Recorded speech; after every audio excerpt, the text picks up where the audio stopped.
let's start with the violence. This drum kit I've had for 12 years, 10, 12 years. It's a KD Custom, which is by Keith Keogh, who now does British Drum Company, did a lot of work with Premier.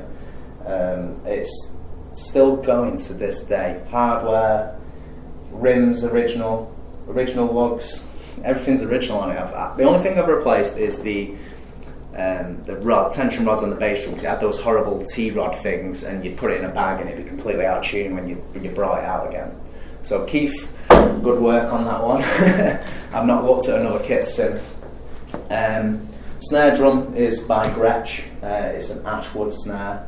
It only cost me £100 or so because drummers are poor. So I did my own mods on it, sort of thing, and replaced the rims and tension rods, and immediately got rid of the heads and the snare wire that was on it, and just did my own thing with it instead. And now it's definitely my main snare. It's 13x7, so it's a bit of a weirder size for rock, but I like the pop and the low end that I get out of it. So I can do the light stuff with Thing and the fast stuff with Thing, and I can also lay into it for Ist Ist.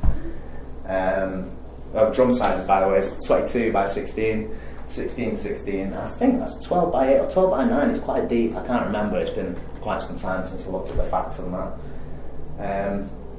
All my hardware, all my stands, stool, snare stands, holders, the whole lot is Gibraltar. Apart from my bass drum pedal, which is the Pearl Demon Drive. Why did they give them such stupid names? It could be something much cooler. But that I got second hand because I wanted a direct drive, so I didn't get any latency off the chain, and that does the trick for me. I like the fact it's second hand as well. It's a bit more warning. I don't have to mess around with it myself. Cymbals, this has been a long journey. I used to be a Zildjian guy and really only bought like the cheap starter stuff and was playing like an absolute animal, so I kept on smashing them, so therefore had a bit of a bad relationship with that. You know, sending a cracked cymbal back to a company's difficult. So I went to Peisty as a John Bonham fan, played the 2002s, and they were huge and they were great, but then I wanted to have something that was a bit more versatile. The 2002s are great, but they're just one thing in themselves. So I came across Dream Cymbals. Great price for anyone who's looking at something that sounds top end but has only got a middle budget. They're not starter cymbals by any imagination, but some of the prices are if you get the right ones. So I've got 13-inch contact hi-hats, 17-inch Bliss Crash, and a 20-inch Energy Ride. Once again, kind of weird sizes again.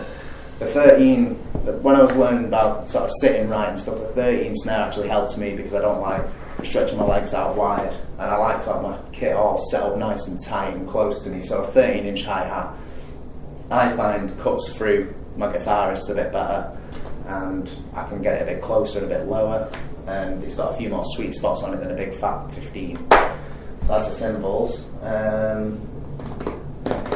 This little toy here is a Lisa's sample pad. It's only an 80 quid piece of gear.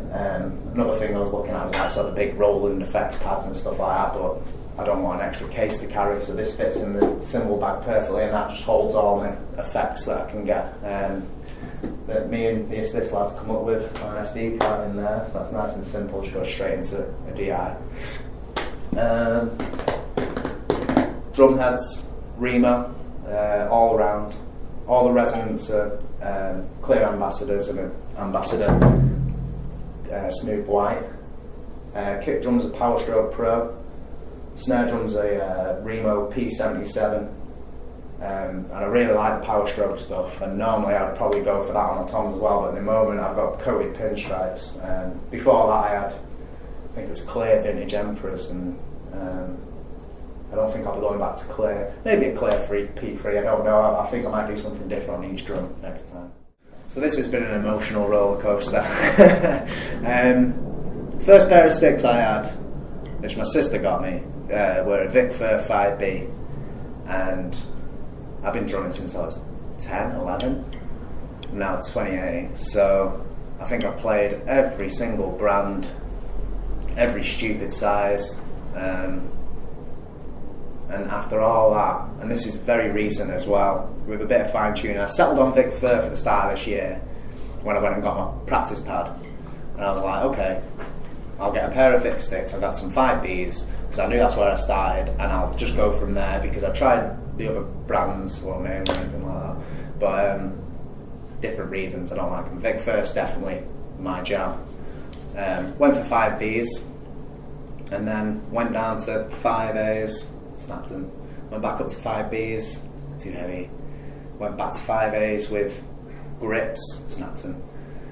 Got extreme 5As, which are a 5A with like a little bit extra at the end. I felt clumsy, so I settled on the 55A, which is sort of like if you had a graph of Vic Firth sticks, which is quite annoying after all these years. I think it's slap bang in the middle of all their sticks they do. Literally an all-rounder stick. I know loads of people say it's an all-rounder stick.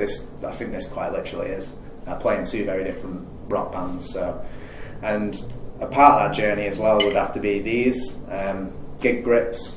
So when I was working on my technique and stuff and trying to get rid of aches and pains, I went for the dips, which were great, but I don't like spending the extra money on a little bit thin plastic, whatever the hell it is, rubber. Grip tape would find me, makes the stick bigger, so I'd go down to a different size and snap it much quicker. And gloves, I think that's more like power drumming, isn't it? And you know, Pantera and stuff like that, which is cool in my book. But I just searching online, and I bought these on a whim sort of thing, and I actually tried them out at a gig, the big Trinity Church gig that Ist Ist have just done for the first time. And the difference is, when I'm playing a gig and I'm gripping all the way through, I start getting tired. That thing's that I always get this sort of thing going on. I don't know if anyone else has that. Gig grip, you can have it as loose or as tight as you want. I have it sort of like that. If I'm getting a bit tired, I'll just literally let that little bit of rubber just do the thing. And it also is grips. Downsides though, picking up drinks, snapping a stick.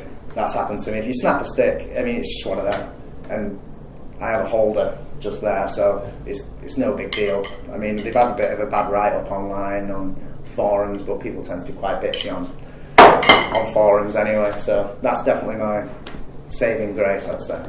So that's your tip of the day, really? Tip of the day would definitely have to be gig grips. I mean, even if you think it's a bit of a gimmick and stuff like that, I mean, if you've ever got a pain or you're playing hard rock for a long amount of time, I'd at least say give them a go. It's better than spending an extra £5 on every pair of sticks for a dip or an extra bit of grip tape when they're just a tenner and they're not going to break. I think the only way you could break them is if you literally just pulled them off your stick, which you probably wouldn't do. Anything else you need to talk about? No. Drums are the best instrument. You love drumming? Drumming, no downside to it. Okay. Excellent. Well, I think that covers it, mate. Thank you, mate. So I'll just say thanks a lot for your help. Pleasure as usual. I'll see you again soon. Nice one, mate.